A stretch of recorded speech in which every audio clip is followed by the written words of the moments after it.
अक्सर बात होती है कि किसी ग्रह को कुंडली में अगर सही करना है, खराब है और उसके अशुभ फल मिल रहे हैं, हम उस ग्रह के अनुष्ठान करते हैं, व्रत करते हैं, उस ग्रह के मंत्र का जाप करते हैं, लेकिन हमें पूरा लाभ नहीं मिलता है। तो इसका क्या कारण है? अच्छी तरह समझ लें, हमारा शरीर पंच तत्वों से बना है। छित, जल, पावक, गगन, समीरा, और छठा होता मन।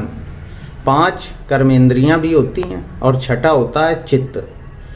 तो जब 6 चीजों पर असर पड़ रहा है उस ग्रह का, तो हमें 6 चीजों का उपाय करना है। हम केवल एक उपाय करके संतुष्ट हो जाते हैं, या हम धन खर्च करके, केवल मंत्र जाप करके, हवन करके ये सोच लेते हैं कि ग्रह सही हो जाएगा। इसीलिए हमें पूरा लाभ नहीं मिलता है। अब इसको जरा बारीकी से समझ लें। छित यानी कि जो धरती है, इस धरती में जीव जितने रहते हैं, पेड़ रहते हैं, पौधे रहते हैं, उनकी हमें सेवा करनी है। हर ग्रह के कुछ वृक्ष हैं। भगवान ने हर ग्रह को कुछ वृक्षों का मालिक बनाया है, कुछ पेड़ पौधों का मालिक बनाया है, कुछ पशु पक्षियों का मालिक बनाया है। जैसे बुध का पशु है बकरी, और बुध ग्रह का पक्षी है तोता। इसी तरह जो इंसान धरती पर रहते हैं, उनमें जो रिश्ते हमारे आपस के हैं, उनको भी भगवान ने ग्रहों के अधीन किया है। जैसे बहन बुआ बेटी बुध ग्रह के लिए दे दी, इसी तरह मंगल का, बृहस्पति का, सबका है।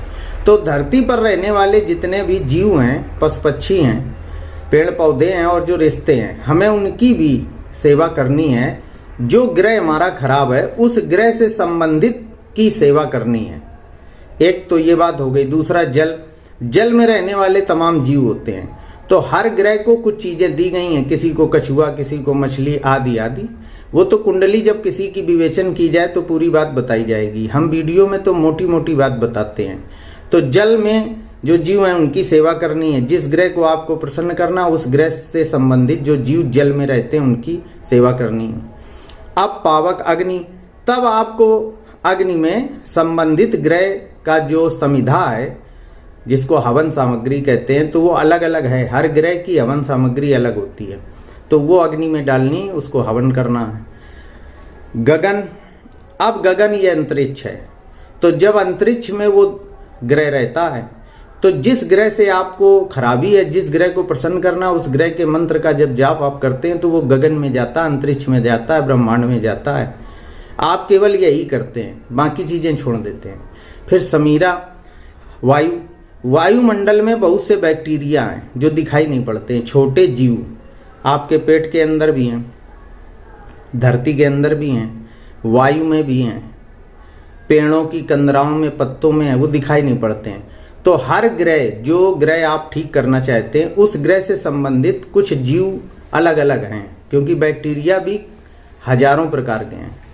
तो उन बैक्टीरिया को भोजन दिया जाता है। जैसे राहु ग्रह को प्रसन्न करना है, तो बाजरे के आटा में शक्कर मिला के किसी पेड़ की कंदरा में रख दो, तो जो बैक्टीरिया खाएंगे तुम्हें नहीं दिखाई पड़ेगा, छोटे सूक्ष्म हैं, सूक्ष्मदर्शी से देखो तो देख सकते हो।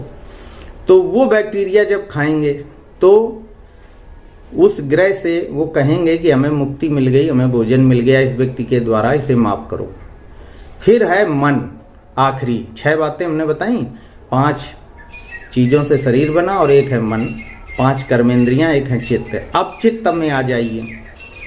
तो चित्त में हम ये पश्चाताप करें, उस ग्रह के पास सुबह शाम बैठ के कोई मूर्ति लगा लें, फोटो लगा लें, या निराकार बैठ जाएं, और हम उस ग्रह से और उस ग्रह के माध्यम से ईश्वर से ये चित्त में, मन में, हृदय में ये प्रार्थना करें कि मुझसे गलती हुई, पश्चाताप कर रहा हूं, आगे गलती नहीं करूंगा। तो 6 उपाय जब आप करेंगे तब वो ग्रह प्रसन्न होता है। ये लॉजिक पकड़िए। किसकी कुंडली में कौन सा ग्रह खराब है वो आप दिखवा के उसका करें। हर ग्रह की 6 चीजें करनी है। आप क्या करते हैं, आप ज्योतिषी के पास जाते हैं, केवल एक चीज करते हैं, उसका मंत्र जाप करा दिया, 25,000 50,000 रुपए खर्च कर दीजिए, हवन कर दिए, 1.25 लाख मंत्र पढ़ दिए, और ज्यादा से ज्यादा किसी को वस्त्र दान कर दिए, तिल दान कर दिए। बाकी चीजें आप भूल जाते हैं। बताने वाला भी भूल जाता, करने वाला फिर क्या करे बेचारा। तो अगर आपको ग्रह की शांति करनी है, कोई ग्रह खराब है उसे ठीक करना है, तो ये लॉजिक पकड़ें। 6 चीजें आपको ठीक करनी है उस ग्रह की, तब वो ग्रह पूरी तरह प्रसन्न होगा। हाँ, कुछ फिर भी रह जाएगा। वो क्या है कि जो पिछले जन्मों से आप लेके आए वो भोगना पड़ता है। फिर उपाय हम क्यों करें? उपाय करने से भोग कम हो जाता है। अगर आपको 50 कोड़े मारे जाने हैं तो 25 या 30 मारे जाएंगे, बाकी आपके माफ हो जाएंगे। इसलिए उपाय किए जाते हैं, लेकिन उपाय 6 प्रकार के हैं, सभी करेंगे तभी लाभ मिलेगा।